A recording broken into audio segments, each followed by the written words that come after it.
സ്ത്രീകളും പറയും, ഒക്കെ പറയും ബർക്കത്ത് വേണം.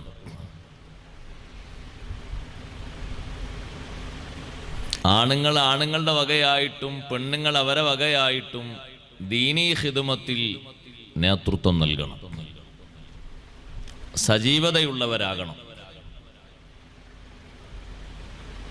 അള്ളാഹുവിൻ്റെ ദീനീ രംഗത്ത് നമ്മുടെ വീടും കുടുംബവും സജീവമാണെങ്കിൽ ബറക്കത്ത് അല്ലാഹു തആല തരും. മുൻഗാമികൾക്ക് അല്ലാഹു തആല ബറക്കത്ത് നൽകിയത് അങ്ങനെയല്ലേ? നമ്മേക്കാൾ അധികം സന്താനങ്ങൾ, നമ്മുടെ അത്ര ജീവിക്കാനുള്ള സൗകര്യങ്ങൾ ഇല്ല, ഇഷ്ടം പോലെ ബാധ്യതകൾ, അതൊക്കെ പൂർത്തീകരിച്ച് ഭംഗിയായി നിർവഹിച്ചാണ് ഈ ദുനിയാവിൽ നിന്ന് അവരെ വിടവാങ്ങിയത്.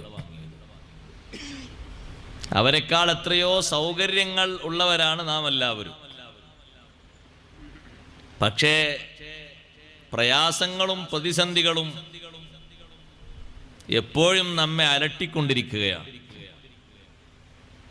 നമ്മുടെ മുന്നിൽ പലപ്പോഴും ആ ഒരു ചോദ്യം ഉള്ളത് കൊണ്ട് നിർവഹിക്കുന്ന ഇബാദത്തുകൾക്ക് പോലും ഭംഗി കുറഞ്ഞു പോവുകയാണ്. സ്വാഭാവികമായിട്ടും വരും. ഒരാളെ രോഗം അലട്ടുന്നുവെങ്കിൽ, ദാരിദ്ര്യം അലട്ടുന്നുവെങ്കിൽ, അതുപോലെ തന്നെ കടബാധ്യതയും മറ്റു മാനസിക പ്രശ്നങ്ങളും അലട്ടുന്നുവെങ്കിൽ അയാൾക്ക് നേർക്കുനേരെ ഒന്ന് നിസ്കരിക്കാൻ, മനസ്സ് നന്നായി ഒന്ന് തിരിക്കാൻ പ്രയാസം വരും. അതിൽ നിന്ന് മോചനം കിട്ടണ്ടേ? വേണം, ഉറപ്പായിട്ടും വേണം. മാറ്റം വേണ്ടേ? മാറ്റം വേണം. എല്ലാവരും ആ മാറ്റം ആഗ്രഹിക്കുന്നവരാണ്. ആരും ആ വിഷയങ്ങൾ ആഗ്രഹിക്കാത്തവരില്ല. സയ്യിദുനാ റസൂലുള്ളാഹി സല്ലല്ലാഹു അലൈഹി വസല്ലം തങ്ങളെ കൂടെ ഉഹദിന്റെ രണഭൂമിയിൽ പങ്കെടുത്ത് ഷഹീദായ മഹാനാണ് ജാബിർ റളിയല്ലാഹു അൻഹുവിന്റെ ഉപ്പ അബ്ദുല്ലാഹി റളിയല്ലാഹു അൻഹു. ഞാൻ ഈ പറയുന്ന സംഭവം ഇമാം ബുഖാരി റളിയല്ലാഹു അൻഹു സ്വഹീഹുൽ ബുഖാരിയിൽ നിരവധി തവണ കൊണ്ടുവന്നിട്ടുണ്ട് ഈ സംഭവം. പക്ഷേ ഒരു സ്ഥലത്ത് മഹാനവറുകൾ അതിന് മേൽവിലാസം നൽകിയത്, ഹെഡിങ് നൽകിയത്, അള്ളാഹുവിന്റെ ദീനിന് വേണ്ടി സജീവമായി പ്രവർത്തിച്ചാൽ എല്ലാ വിഷമവും മാറുന്ന. അവിടെയും ഈ ഹദീസ് കൊണ്ടുവന്നിട്ടുണ്ട്. അത് ആത്മാർത്ഥമായി വിശ്വസിക്കാൻ കഴിയണം ആദ്യമായിട്ട്, എന്നിട്ട് പ്രവർത്തിക്കണം. അത് അന്നത്തെ കാലത്തല്ലേ, അത് അവർക്ക് പ്രത്യേകമായിട്ടല്ലേ. എന്നാ പിന്നെ നീ അങ്ങനെ ഇരുന്നോ, വേറെ ഏതെങ്കിലുമൊക്കെ വഹി വരും എന്ന് കരുതിയിട്ട്. ദീനീ രംഗത്ത് പ്രവർത്തിച്ചത് കൊണ്ടാണ് ഈ ക്ലേശതകൾ, ഈ വിഷമങ്ങളൊക്കെ മാറിയത് എന്ന് ഇമാം ബുഖാരി റളിയല്ലാഹു അൻഹു ഈ സംഭവത്തിന് തലക്കെട്ടിടുകയാണ്. വലിയ പ്രതിസന്ധിയാണ് ഉണ്ടായത്, ചെറുതല്ല. അബ്ദുല്ലാഹി റളിയല്ലാഹു അൻഹു തൻ്റെ മകനെ വിളിച്ച്, ജാബിർ റളിയല്ലാഹുവിനെ വിളിച്ചിട്ട് പറയുന്നു, മോനെ, നാളെ ഞാൻ നബി സല്ലല്ലാഹു അലൈഹി വസല്ലമ തങ്ങളോടൊപ്പം ഉഹദിലേക്ക് പോവുകയാണ്. ഞാൻ അവിടെ ഷഹീദാകും എന്നാണ് ഞാൻ എന്നെപ്പറ്റി മനസ്സിലാക്കുന്നത്. എല്ലാം നീ ഏറ്റെടുത്ത് ഭംഗിയായി നിർവഹിക്കണം. എന്തെല്ലാം ഉണ്ടെന്നറിയോ? പെൺമക്കൾ ധാരാളമുണ്ട്, ഒക്കെ ചെറിയ ചെറിയ ചെറിയ ചെറിയ ചെറിയ മക്കളാണ്. ജാബിർ റളിയല്ലാഹുവിന് പെങ്ങന്മാരായിട്ട് 9 എണ്ണുണ്ട്. ഇന്ന് വലിച്ചേ, വലിച്ചേ അല്ലേ? നമ്മളെ നാട്ടിൽ ഇങ്ങനെ ഒരു എണ്ണം കേട്ടാൽ തന്നെ നമ്മൾ വലിക്കൂലേ? അല്ലോ, അത്രക്ക് ഉണ്ടാ? എങ്ങനെ ആയിരുന്നു ജീവിച്ചത്? 9 എണ്ണം, 9 പെൺമക്കൾ അബ്ദുല്ലാഹി റളിയല്ലാഹു അൻഹുവിന്, ജാബിർ റളിയല്ലാഹുവിന്റെ സഹോദരിമാർ. ഉപ്പ പറയുന്നു, എനിക്ക് കടങ്ങളുണ്ട്. ഷഹീദാകാൻ പോകുന്ന ഉപ്പയെ പറയുന്ന കടങ്ങളുണ്ട്, നീ അത് വീട്ടണം. നാളെ ഇനി കൂടുതൽ ടൈമില്ല, നാളെ ഞാൻ പോവാ, ഷഹീദാകുന്നാണ് ഉപ്പ മനസ്സിലാക്കുന്നത്. കടങ്ങൾ നീ വീട്ടണം മോനെ. ഉപ്പതൊക്കെ പറഞ്ഞു. പിറ്റേന്ന് ഉപ്പ പോയി, ഷഹീദായി. അള്ളാഹുവിന്റെ മാർഗത്തിൽ ഉപ്പ ഷഹീദായി. ഉപ്പയെ ഖബറിലേക്ക് വെച്ചു. നേരെ പിറ്റേന്ന് വന്നു കടക്കാര് വീട്ടിന്റെ മുറ്റത്ത്. അങ്ങനെ ഉണ്ടാവും. ഷെയർ ബിസിനസ്സിൽ പൊട്ടിയിട്ടുള്ള കട അല്ലത്. പൈസക്ക് പകരം പൈസ ലാഭം വാങ്ങിയിട്ട് പൊട്ടിയിട്ടുള്ള കട അല്ല. ശരിയായ നിലക്ക് ഈ കുടുംബം പോറ്റാനും മറ്റുമൊക്കെ ദീനിന് ഖിദ്മത്തെടുക്കുന്ന ആ ബാപ്പ ആവശ്യമായിട്ട് വന്നപ്പോ വാങ്ങിയ കടം. ഇന്നലെ ഷഹീദായ ഉപ്പാന്റെ കടം ചോദിച്ച് ഇന്ന് ആള് വന്നിരിക്കുകയാണ്. ഒന്നും രണ്ടും ആളുകളല്ല, ഒരുപാട് ആളുകളുണ്ട്. ജാബിർ റളിയല്ലാഹു അൻഹു വല്ലാത്ത വിഷമത്തിലായി. പടച്ചോനെ, ഇവർക്കെല്ലാം കടങ്ങൾ വീട്ടാൻ എൻ്റെ കയ്യിൽ എന്താണുള്ളത്? വേഗം മഹാനവർകൾ പാഞ്ഞു ഇലാ ഹദ്റത്തി റസൂലില്ലാഹ് സ്വല്ലല്ലാഹു അലൈഹി വസല്ലം തങ്ങളെ ഹദ്റത്തിലേക്ക് ഓടിപ്പോയി. കടക്കാര് വന്നിരിക്കുന്നു നബിയേ, ഉപ്പയുടെ കടബാധ്യത വീട്ടാൻ ആവശ്യപ്പെട്ടുകൊണ്ട് വന്നിരിക്കുന്നു. അഷ്റഫുൽ ഖൽഖ് സ്വല്ലല്ലാഹു അലൈഹി വസല്ലം പറഞ്ഞു, ജാബിറേ, ഉപ്പ ഷഹീദായതാണ്, അല്പം ഒന്ന് കുറച്ചു തരാൻ അവരോട് പറയണം. ഷഹീദായ ഉപ്പാക്ക് എത്ര ബഹുമാനമുണ്ട്! ഷഹീദായ ഉപ്പക്ക് വലിയ ബഹുമാനമില്ലേ? വലിയ ബഹുമാനമുണ്ട്. അള്ളാഹുവിന്റെ മാർഗത്തിൽ ഒരൊറ്റ തുള്ളി രക്തം ഭൂമിയിലുറ്റുമ്പോഴേക്ക് യഗ്ഫിറു ലിശ്ശഹീദ്, ഷഹീദിന് അള്ളാഹു മാപ്പ് ചെയ്തു കൊടുക്കും. എല്ലാ ദോഷങ്ങളും അള്ളാഹു മാപ്പാക്കി കൊടുക്കും. ആ ഷഹീദിന് പാരത്രിക ലോകത്ത് ശഫാഅത്തിനുള്ള അധികാരം അള്ളാഹു നൽകും. ആ ഷഹീദിന് പാരത്രിക ലോകത്ത് ഹിസാബ് ചെയ്തുകൊണ്ട് ഏട് മറിച്ച് വിചാരണ ചെയ്യപ്പെടുന്ന ഒരു അവസരം ഇല്ല. ശുഹദാക്കളല്ലേ ഹിസാബില്ലാതെ മലക്കുകൾ കൂട്ടിക്കൊണ്ടുപോകുന്ന ഈ ഉമ്മത്തിലെ ശ്രേഷ്ഠ വിഭാഗം. ശുഹദാക്കളെ കൊണ്ടുപോകുന്നത് കാണുമ്പോ നോക്കി നിൽക്കുന്നവരൊക്കെ പറയൂലേ, യാ ലൈതനീ യാ ലൈതനീ കുന്തു ഷഹീദാ. നല്ല നല്ല ആളുകളൊക്കെ പാലം കടക്കുമ്പോ ദുനിയാവിൽ നല്ല നിലക്ക് ജീവിക്കണമെന്നൊരുപാട് വാളും ഉപദേശവും പാഠങ്ങളും പഠനങ്ങളും സ്വന്തത്തിലും കുടുംബത്തിലും മറ്റുമൊക്കെയായി അള്ളാഹു നൽകിയിട്ടും കേൾക്കാത്തവർ, അവര് പറയുന്നൊരു വർത്തമാനമുണ്ട്. ശുഹദാക്കള് പോയി, നബിമാര് പോയി, സ്വാലിഹീങ്ങളൊക്കെ ഇങ്ങനെ പോകുന്നത് കാണുമ്പോ യാ ലൈതനീ കുന്തു മഅഹും ഫഅഫൂസ ഫൗസൻ അളീമാ, അവരുടെ മാർഗത്തിൽ ഞാനും ജീവിച്ചിരുന്നെങ്കിൽ എനിക്കും അതുപോലെ പോകാമായിരുന്നല്ലോ. എന്തൊരു സന്തോഷത്തോടെയാണ് അവർ മിന്നൽ വേഗതയിൽ പോകുന്നു. അതേ, നല്ല സന്തോഷത്തോടെ നടന്നു പോകുന്നു, ഹൈസ്പീഡിൽ പോകുന്നു, വാഹനങ്ങളിൽ പോകുന്നു, മർഹബ ചൊല്ലിക്കൊണ്ട് സലാം പറഞ്ഞ് മലക്കുകൾ സ്വീകരിച്ചു കൊണ്ടുപോകുന്നു. എന്തൊരു സന്തോഷമാണ്! എനിക്കും അവരോടൊപ്പം ഒരു ചെറിയ അവസരം ദുനിയാവിൽ കിട്ടിയിരുന്നെങ്കിൽ ഫഅഫൂസ ഫൗസൻ അളീമാ. ദുനിയാവിന്റെ ജീവിതത്തെക്കുറിച്ച് വിലാപത്തോടുകൂടെ മനുഷ്യൻ ആലോചിക്കുന്ന പറയുന്നൊരു നേരമാണത്. സഹോദരങ്ങളെ, ജാബിർ റളിയല്ലാഹു അൻഹുവിന്റെ ഉപ്പാക്ക് ഒരുപാട് ബഹുമാനങ്ങളുണ്ട്. പക്ഷേ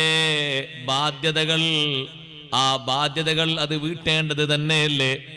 ഉപ്പ ഷഹീദായതാണ്, കുറച്ചൊന്ന് കുറച്ചു തരാൻ വേണ്ടി കടക്കാരോട് പറയൂ ജാബിറേ. ജാബിർ റളിയല്ലാഹു അൻഹു നിർദ്ദേശം കേട്ടിട്ട് വന്നിട്ട് പറഞ്ഞു, ഉപ്പ ഇന്നലെ ഷഹീദായതല്ലേ, നിങ്ങൾക്ക് തരാനുള്ളതിൽ നിന്ന് നിങ്ങൾ കുറച്ച് തരണം. എല്ലാവർക്കും തരാൻ കണക്കനുസരിച്ച് എൻ്റെ കയ്യിലില്ല. പക്ഷേ കടക്കാര് പറഞ്ഞു, ഞങ്ങൾക്ക് ലഭിക്കാനുള്ളത് ഹക്കാണ്, കിട്ടേണ്ടത് അങ്ങനെ തന്നെ വേണം. അവകാശല്ലേ അവർ ചോദിക്കുന്നത്? അവകാശാണ്. അവകാശമാണ്, അവരവകാശം തീർത്തു കൊടുക്കണ്ടേ?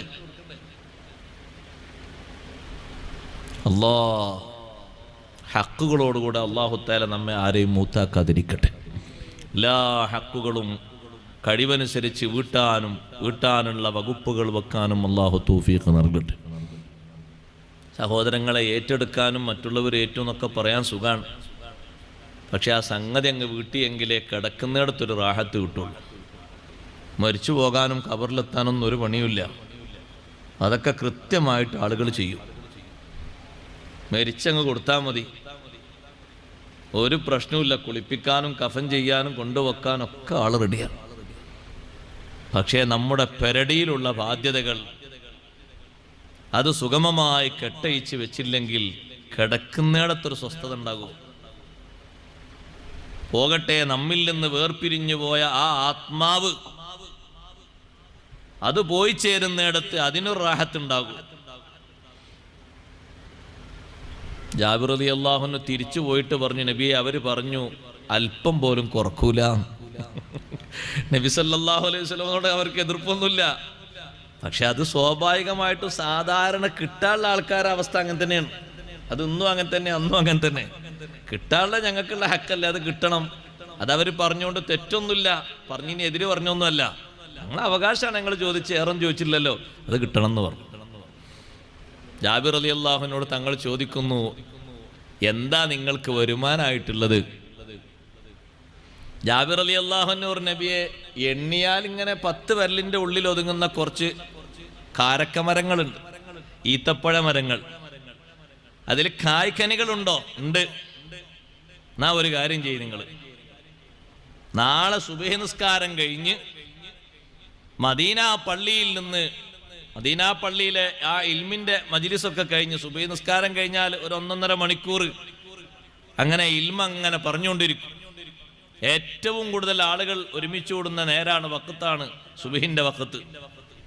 ജുമുഅ കഴിഞ്ഞാൽ പിന്നെ ഏറ്റവും ആളുകൾ ഒരുമിച്ച് കൂടുന്ന നേരം അതാ. ആ നേരത്ത് ഇതൊക്കെ കഴിഞ്ഞിട്ട് നിങ്ങൾ നേരെ തോട്ടത്തിൽ പോകണം, പറിക്കാൻ ആളെയും കൂട്ടണം. ഓരോ മരത്തിന്റെ മുകളിലുള്ള ഖനികളും പറിച്ച് അതിൻ്റെ താഴെ കൊട്ടയിലാക്കി വെക്കണം. ഞാൻ വന്നിട്ടേ എടുക്കാവൂ, അതിനു മുമ്പ് എടുക്കരുത്. ഓരോന്നും താഴെ കൊട്ടയിലാക്കിയിട്ട് വെക്കുക, ഞാൻ അങ്ങോട്ട് വരും.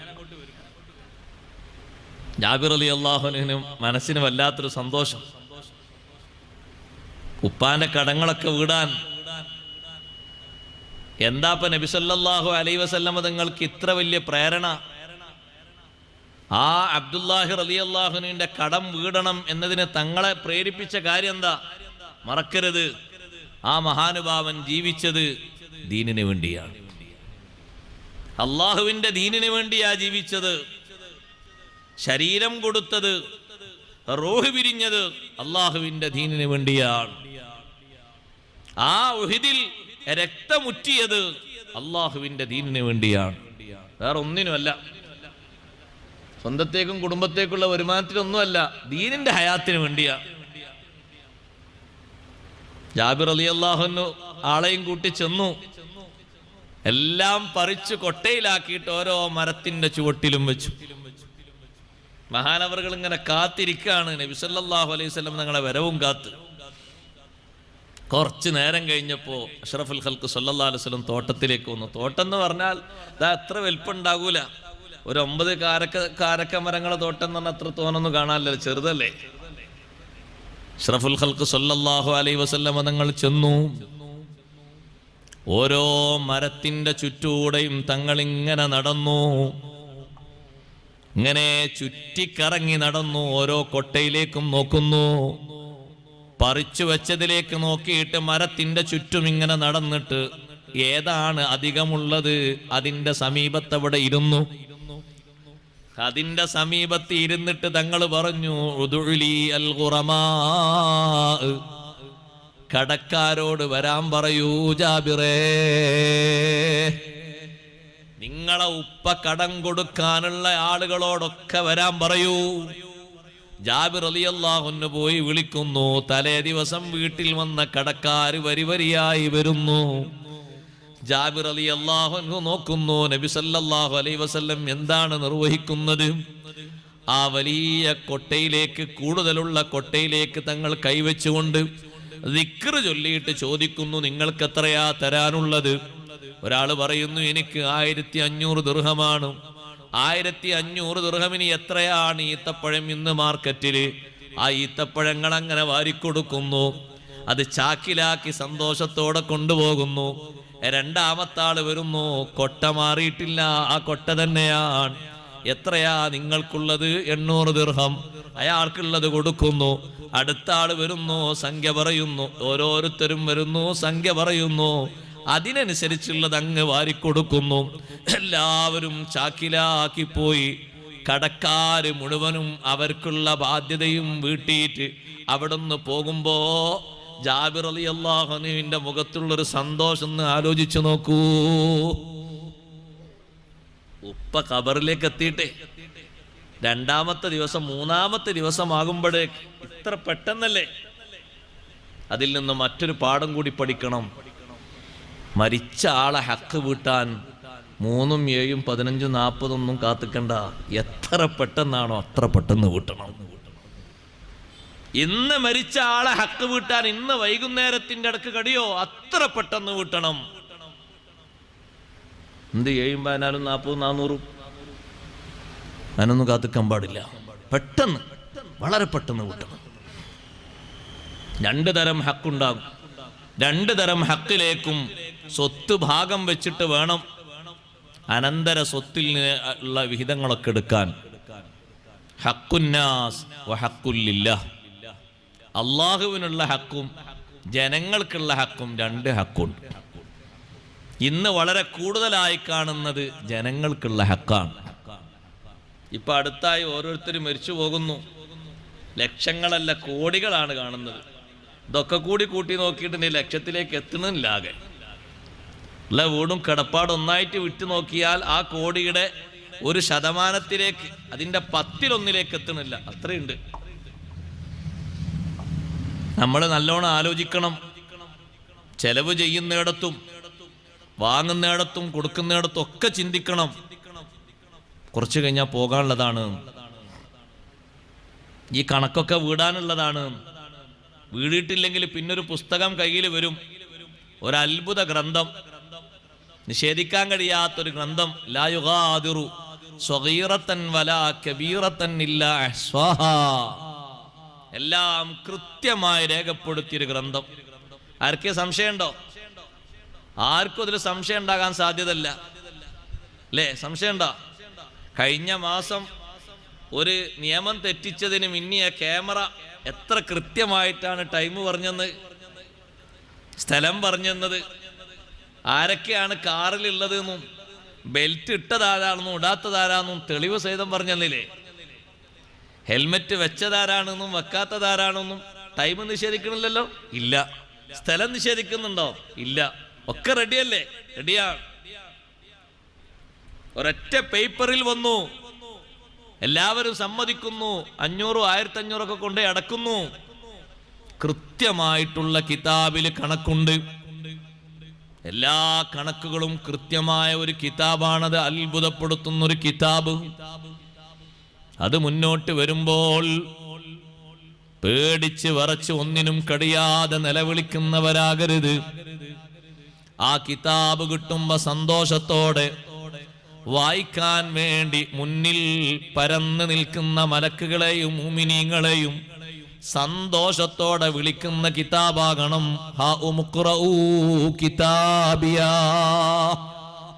വരൂ, എന്റെ കിതാബ് വായിച്ചോളൂ, എന്റെ ഏട് വായിച്ചോളൂ, എന്റെ ഏട് വായിച്ചോളൂ.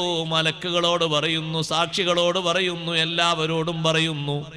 ഇന്നീ ളനന്തു അന്നീ മുലാഖിൻ ഹിസാബിയാ. ഇതുപോലെ ഒരു വിചാരണ വരുമെന്ന് നല്ലവണ്ണം ബോധ്യത്തോടെ ശ്രദ്ധയോടെ ജീവിച്ച ആളാണ് ഞാൻ. ഉറപ്പിച്ച് ജീവിച്ച ആളാണ്. അതുകൊണ്ട് എനിക്ക് പ്രശ്നങ്ങളില്ല.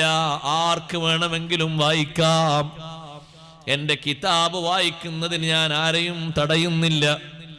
വായിക്കപ്പെടാൻ പറ്റാത്ത കിതാബ് കിട്ടുന്ന ആള് പറയുന്നത്, യാ ലൈതനീ ലം ഊത കിതാബിയാ. ഇങ്ങനെ ഒരു രേഖയും ഒരു കൈപ്പുസ്തകവും കിട്ടിയിട്ടില്ലെങ്കിൽ എത്ര നന്നായിരുന്നു, എത്ര പെട്ടെന്ന് രക്ഷപ്പെടാമായിരുന്നു. കുടുങ്ങിയല്ലോ. ഇനി ഈ രേഖയിലുള്ളത് മുഴുവനും ചർച്ചാ ശ്രവണം നടത്തിയിട്ട് വേണ്ട കാര്യങ്ങൾ എങ്ങനെയാണെന്ന് തീരുമാനിക്കാതെ എനിക്ക് മുന്നോട്ട് പോകാൻ കഴിയില്ലല്ലോ. വലം അതിരിമാ ഹിസാബിയാ യാ ലൈതഹാ കാനത്തിൽ ഖാദിയാ. എനിക്ക് വരുന്ന ചോദ്യങ്ങൾ, വിചാരണകൾ എന്തൊക്കെയാണെന്ന് എനിക്കറിയില്ല. ഒരുപാട് ചോദ്യങ്ങൾ ഇതിന്റെ പിന്നിൽ വരാനുണ്ട്. അവസാനം തീർപ്പ് കൽപ്പിക്കാൻ പോകുന്നത് ഞാൻ എങ്ങോട്ടാണെന്ന് തന്നെ എനിക്ക് ബോധ്യമാകുന്നില്ല. ബേജാറിലാണ്.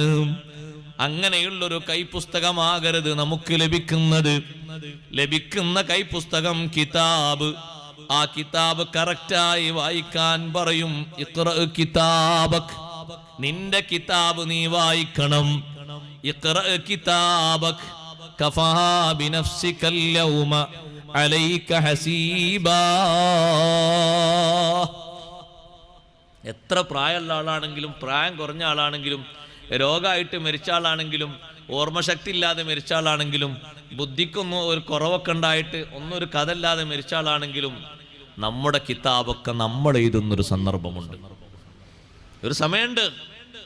ഈ ആയത്തിന്റെ തഫ്സീർ സയ്യിദുനാ റസൂലുള്ളാഹി സ്വല്ലല്ലാഹു അലൈഹി വസല്ലം തങ്ങളോട് ചോദിച്ച മഹാൻ അബ്ദുല്ലാഹി ബിൻ മസ്ഊദ് റളിയല്ലാഹു അൻഹു ആണ്. ഏതായത്ത്? ഇഖ്റ കിതാബക് കഫാ ബിനഫ്സികൽ യൗമ അലൈക ഹസീബാ. എന്താ നബിയെ, നിന്റെ കിതാബ് നീ വായിക്കൂ എന്ന് പറഞ്ഞ കിതാബ് ഏതാണ്? ഇബ്നു മസ്ഊദ് റളിയല്ലാഹു അൻഹു പറഞ്ഞു, നിങ്ങളാണ് ആദ്യമായിട്ട് ഈ വിഷയം എന്നോട് ചോദിക്കുന്നത്, ഞാനത് പറയാം. ഈ കിതാബ് നിന്റെ കിതാബ് എന്ന് പറഞ്ഞാൽ നീ എഴുതിയത് എന്ന അർത്ഥത്തിലാണോ? അതെ, ഞാനും നിങ്ങളും ഒരു കിതാബ് എഴുതുന്നുണ്ട്. കറക്റ്റ് വിവരങ്ങൾ എഴുതും. എത്ര വർഷത്തതായിരുന്നത്? പ്രായപൂർത്തിയായതിനു ശേഷം മരിക്കും വരെ എത്രയാ വർഷം? 40, 60, 35, 15 ശേഷം ഇങ്ങോട്ട് കുട്ടിക്കോ. പ്രായപൂർത്തി മുതൽക്കുള്ളത് ആണും പെണ്ണും അവരൊക്കെ എഴുതും. ഖബറിലേക്ക് വെച്ച ഉടനെ അഷ്റഫുൽ ഖൽഖ് സല്ലല്ലാഹു അലൈഹി വസല്ലം നിങ്ങൾ പറഞ്ഞു, ഖബറിലേക്ക് വെച്ച ഉടനെ മുൻകർ നക്കീർ അലൈഹിമസ്സലാത്തു വസ്സലാം വരുന്നതിന്റെ മുമ്പ് ആ ഖബറിലേക്ക്, നമ്മുടെ ഖബറിലേക്ക്, ഓരോരുത്തരുടെയും ഖബറിലേക്ക് ഒരു മലക്ക് വരും. ആ മലക്ക് വന്നിട്ട് പറയും, ഇരുത്തിയിട്ട് പറയും, നിന്റെ ജീവിതത്തിന്റെ മുഴുവൻ വിഷയങ്ങളും ഒന്ന് എഴുതണമെന്ന് പറയും. ഖബറാള് ചോദിക്കും, എഴുതാൻ പേപ്പറും പേനയൊക്കെ വേണ്ടേ? പേനയാ വേണ്ടത്? ദാ ഈ വിരല് പേനയാക്കിക്കോ. മഷിയല്ലേ വേണ്ടത്? നിന്റെ നാവിലൂടെ വരുന്ന ഉമിനീര് മഷിയാക്കി എടുത്തോ. പേപ്പറാണോ വേണ്ടത്? ഒരു ചെറിയ കഷ്ണം കടലാസ്, കഷ്ണം തുണി ഇങ്ങനെ മുറിച്ച് കഫംപുടയിൽ നിന്ന് കയ്യിൽ കൊടുക്കും, എഴുതെന്ന് പറയും. വേഗത്തിൽ എഴുത്ത് നടക്കും. ഇവിടെ നിന്ന് അങ്ങോട്ടുള്ള കാര്യങ്ങളൊക്കെ, മരിച്ചതിന് ശേഷമുള്ള കാര്യങ്ങളൊക്കെ പെട്ടെന്നാണ്. വേഗത്തിലാണ് കാര്യങ്ങളൊക്കെ നടക്കുന്നത്. എഴുതാൻ പറയും. ഓർമ്മ വരുമോ? മുഴുവനും ഓർമ്മ വരും.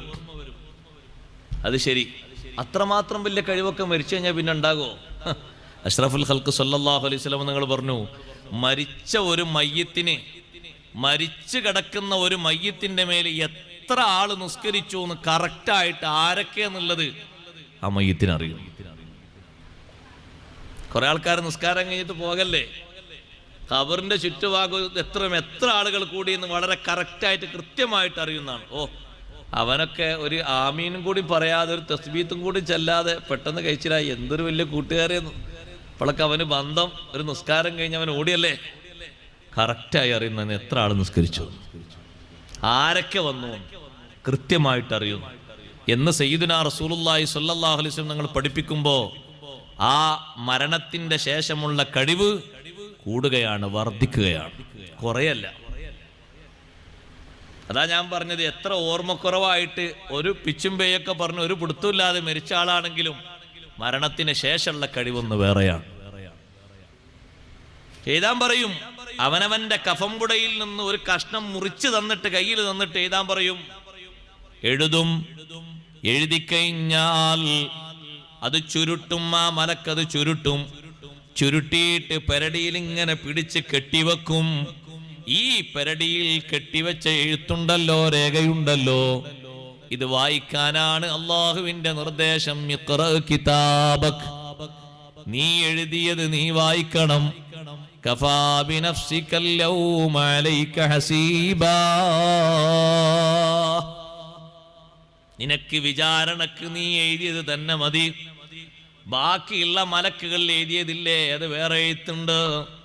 അതിനേക്കാളും നല്ല എഴുത്ത് വായിക്കാൻ ഏറ്റവും നല്ലത് നീ എഴുതിയ ഒരു പുസ്തകമുണ്ട്, ഒരു കിതാബുണ്ട്, രേഖയുണ്ട്, നീ അത് വായിക്കണം. സുബ്ഹാനല്ലാഹ്, വായിക്കാൻ ശ്രമിക്കുമോ? വായിക്കും. വായിക്കാൻ ആഗ്രഹിക്കുന്ന ആളുകൾ വായിക്കും.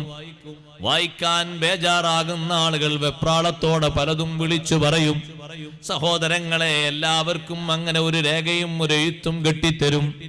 അതേ സമയത്ത് വിചാരണയ്ക്ക് വിധേയമാക്കപ്പെടാത്ത ആളുകൾ, അവര് വായിക്കേണ്ടതില്ല, വായിക്കാൻ നിൽക്കേണ്ടതില്ല. നേരത്തെ തന്നെ അവര് പാലം കടന്നു പോകും. ബാധ്യതകൾ ബാക്കി വെക്കുമ്പോൾ നല്ലോണം ശ്രദ്ധിക്കണം. ജാബിർ റളിയല്ലാഹു അൻഹുവിന്റെ ഉപ്പയുടെ കടം മുഴുവനായിട്ടും ഒരു കൊട്ടയിൽ നിന്ന് സയ്യിദുനാ റസൂലുള്ളാഹി സ്വല്ലല്ലാഹു അലൈഹി വസല്ലം കടക്കാരുടെ കണക്ക് നോക്കിയിട്ട് എടുത്ത് ഓരോരുത്തർക്കും കൊടുത്ത് കടബാധ്യതകൾ മുഴുവനും വീടിയപ്പോ ജാബിർ റളിയല്ലാഹു അൻഹു പറയുന്നു, ഞാൻ ആ പാത്രത്തിലേക്ക്, കൊട്ടയിലേക്ക് നോക്കി. നേരത്തെ എത്രയാണോ പറിച്ചു വെച്ചത് അത് തന്നെ കൊട്ടയിലുണ്ട്, അല്പം പോലും കുറഞ്ഞിട്ടില്ല. ആ കൊട്ടയിൽ അങ്ങനെ തന്നെ കാണുന്നുണ്ട്. എന്റെ മുഖത്ത് വല്ലാത്ത സന്തോഷം. പറിച്ചു വെച്ച കാരക്കകളിൽ നിന്നൊരെണ്ണം പോലും കുറഞ്ഞിട്ടില്ല. കടബാധ്യതകളൊക്കെ വീടുകയും ചെയ്തു. ജാബിർ റളിയല്ലാഹു അൻഹു സന്തോഷം കൊണ്ട് പറഞ്ഞു, നബിയേ, ഞാൻ ഈ കണ്ട സംഭവം, ഈ വലിയ മുഅ്ജിസത്ത്, അത്ഭുതം, ഞാൻ പോയിട്ട് അബൂബക്കർ, ഉമർ റളിയല്ലാഹു അൻഹുമയോട് പോയി പറയട്ടെയോ? നിങ്ങൾ അവരോട് പോയി പറയൂന്ന് നബി സല്ലല്ലാഹു അലൈഹി വസല്ലം അനുവാദം കൊടുത്തു. ജാബിർ റളിയല്ലാഹു അൻഹു പറയുന്നു, ഞാൻ ആദ്യം ചെന്നു അബൂബക്കർ റളിയല്ലാഹുവിന്റെ അടുത്തേക്ക്.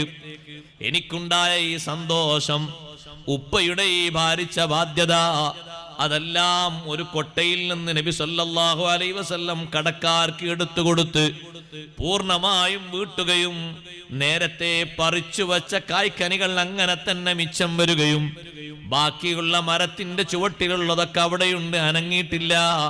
അതെല്ലാം എനിക്ക് വലിയ ബറക്കത്തായി, മിച്ചമായി, ഭാഗ്യം കിട്ടിയത്, ബാക്കി ലഭിച്ചത്. സിദ്ദീഖ് റളിയല്ലാഹു അൻഹുവോട് ഞാൻ പറഞ്ഞപ്പോ മഹാനവറുകൾ പറഞ്ഞു, അല്ലാഹു നിനക്ക് വലിയ ബറക്കത്താ നൽകിയത്, വലിയ ഭാഗ്യമാണ് തന്നത്. അവിടുന്ന് സന്തോഷം പറഞ്ഞ ശേഷം പിന്നെ ഉമർ റളിയല്ലാഹുവിന്റെ അടുത്തേക്ക് ചെന്നു. ഉമർ റളിയല്ലാഹു അൻഹു പറഞ്ഞു, എനിക്കത് നേരത്തെ മനസ്സിലായിട്ടുണ്ട്. നിങ്ങൾക്ക് എപ്പോ മനസ്സിലായി? നിങ്ങളെ തോട്ടത്തിൽ നബി സല്ലല്ലാഹു അലൈഹി വസല്ലം ഇങ്ങനെ കറങ്ങുന്നത് ഞാൻ കണ്ടു. അത് ഞാൻ കണ്ടു. ഞാനത് കണ്ടിട്ടാണ് വീട്ടിലേക്ക് പോകുന്നത്. അപ്പൊ എന്റെ കൂടെയുള്ള ആളോട് ഞാൻ പറഞ്ഞു, ഇന്ന് ജാബിർ റളിയല്ലാഹു അൻഹുവിന് ഭാഗ്യത്തിന്റെ ദിവസമാണ് എന്ന് പറഞ്ഞു. ഇന്ന് മഹാഭാഗ്യ കിട്ടുക. ഇങ്ങനെ നടക്കുന്നത് കണ്ടപ്പോഴേക്കന്നെ എനിക്ക് മനസ്സിലായി, നിങ്ങൾക്ക് ഇന്ന് കിട്ടുന്നതൊക്കെ ഭാഗ്യമായിരിക്കും. ഈ ബറക്കത്ത് കണ്ടില്ലേ നിങ്ങൾ? ബാധ്യതകളൊക്കെ വീടിയിട്ടും മിച്ചം കണ്ടോ? എത്രയുണ്ട് ബാക്കി? ഇഷ്ടം പോലെ ബാക്കിയുണ്ട്. കുടുംബത്തിനെ സന്തോഷത്തോടുകൂടെ പോറ്റാനുള്ള ധനം അവിടെ ബാക്കിയായി. ഇതിങ്ങനെ കൊടുക്കാൻ അള്ളാഹു വർദ്ധിപ്പിച്ചതും ബാക്കി വെച്ചതിന്റെയും ഒക്കെ പ്രധാനപ്പെട്ട കാരണം ഉപ്പ അബ്ദുല്ലാഹി റളിയല്ലാഹു അൻഹു അള്ളാഹുവിന്റെ ദീനിന്റെ ഖിദ്മത്തിൽ സജീവമായി പ്രവർത്തിച്ചതുകൊണ്ട് കിട്ടിയ ബറക്കത്താണ്. അതാണ് ഇമാം ബുഖാരി റളിയല്ലാഹു അൻഹു അധ്യായം ഇട്ടിരിക്കുന്നത്. നമ്മൾ അവിടെ മനസ്സിലാക്കേണ്ടത്, പ്രാരാബ്ദങ്ങളിൽ ജീവിച്ച ആളുകൾക്കൊക്കെ അങ്ങനെയാണ് അല്ലാഹു തആല പരിഹാരം കൊടുത്തത്. ഇഷ്ടം പോലെ കൊടുത്തു. ദീനിന് വേണ്ടി സജീവമായി പ്രവർത്തിച്ചപ്പോൾ അല്ലാഹു തആല അവർക്ക് ബറക്കത്ത് അങ്ങനെ ചൊരിഞ്ഞു കൊടുത്തു. ആദ്യഘട്ടങ്ങളിൽ പഠിക്കാൻ പോലും ഒരു ദീനാർ, ഒരു ദിർഹം പോലും ഇല്ലാതെ കഷ്ടപ്പെട്ടിരുന്ന മഹാനാണ് ഇമാമുന ഷാഫിഈ റളിയല്ലാഹു തആല. വരിസംഖ്യ കൊടുക്കാനില്ലായിരുന്നു. വരിസംഖ്യ എല്ലാവരും കൊടുക്കണം കേട്ടോ.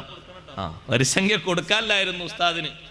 പഠിപ്പിക്കുന്ന ഉസ്താദിന് എന്തെങ്കിലുമൊക്കെ ഒരു വരിസംഖ്യ കൊടുക്കണ്ടേ? കുറച്ചല്ലേ ഉണ്ടാവുള്ളൂ. അത് കൊടുക്കാനില്ലായിരുന്നു ഉമ്മാന്റെ വക്കല്. ഉപ്പ ചെറുപ്പത്തിലേ വഫാത്തായിപ്പോയി, ഉമ്മയല്ലേ വളർത്തുന്നത്. പക്ഷേ ആ ഉമ്മ അക്ഷീണം യത്നിച്ച് മകനെ പഠിപ്പിച്ച് അള്ളാഹുവിന്റെ ദീനിന്റെ ഖിദ്മത്തിൽ ഉമ്മ സജീവമായി പ്രവർത്തിച്ചപ്പോ അള്ളാഹു സുബ്ഹാനഹു വ തആല കൊടുത്ത ബറക്കത്തിന് കയ്യും കണക്കൂല്ല.